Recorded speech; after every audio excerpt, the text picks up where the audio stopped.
actually working exceptionally hard, but they're doing the wrong thing. 5% of people are too stupid. So say 25%, 5% is 30%. But 70% of people are brutally arrogant, and this is why they are poor. That's the truth. And how did you make your first million? Good question. I've talked about this already. It was an unorthodox strategy. I've talked about it at length, so I won't give the whole story because it's too long. But I identified a gap.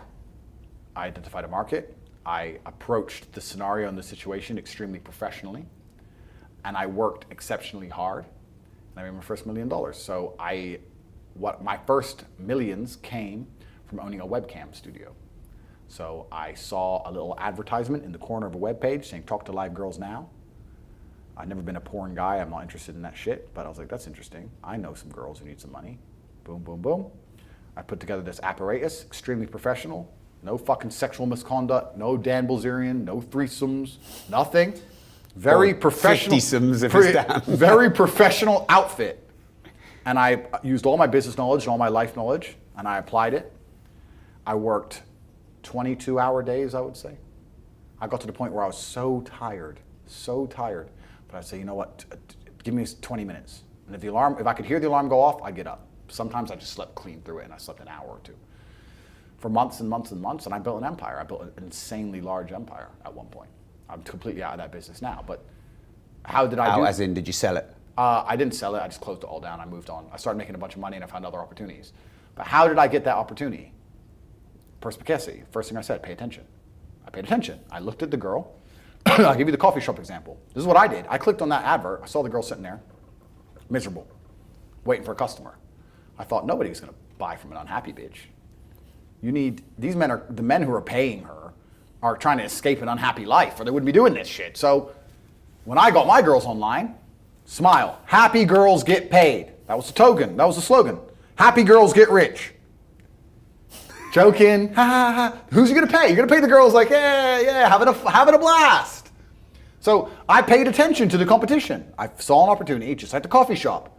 So all the things they did wrong. The room was messy, camera quality was shit. There's the basic stuff.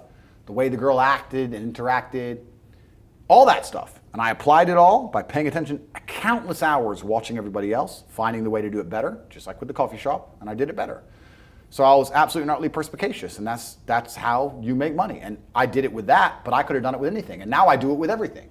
The story of me sending a text message via my network and having a coffee shop is a true story. I've been in there maybe twice. I can't even go. And I have mechanisms in place to make sure I'm not robbed too badly, because unfortunately a little bit of cash goes missing. But everything's in place and it makes me money. I don't think I've even drunk my own coffee. I identified, I put together a list. It needs to be like this, like this, like this, like this, like this. I have competent people who work for me, which is very hard to find, but I do. They understand to follow the doctrine to the doctrine, and I'm getting money into a bank account. That's it. And you can do that with literally anything if you have a strong network and you pay attention. You can do anything. Even podcasts. We're doing a podcast right now. You guys are already big and successful at this. I'm telling you, you can look at the biggest podcasts in the world and still see what they're doing right, what they're doing wrong. That's the game. That's the game. And then you have to outcompete everybody else. That's how. And what's your net worth now? You know what's? It's kind of funny because is that sigh? That's the shittest question so far on this show. No. It's. I don't actually really know, because they say if you don't know what you've got, they say if you know what you got, you ain't got much, and it's so fucking true. I don't know how much that coffee shop is worth. I know what it makes me roughly a month. I don't know what I could sell it for. I can guess now, like if I were to put a 6 times multiplier on it, I could guess. But then what am I doing for every property? How much are all my properties worth? Fuck knows. Different than when I bought them. So the price has gone up, down. I don't even check. Don't know. So how much all the property worth? I can guess. How much the business is worth? I could guess. How much is my brand worth? If I put my name to something, it sells. I've been offered $50, $60, $70 million to sell junk to children, which I wouldn't do because I have too much morals. How much is my brand worth? I'm the most Googled man on the fucking planet. God knows. I couldn't guess. I would guess that because there's different metrics of measuring the value of, say, a business, sometimes they'll put a 3 times multiplier on it, sometimes they'll put an 8 times multiplier on it. Let's put it this way. Hustlers University, 175,000 students, was doing about $13 million a month. profit. That's an online educational company. Online is the future. Education is the future.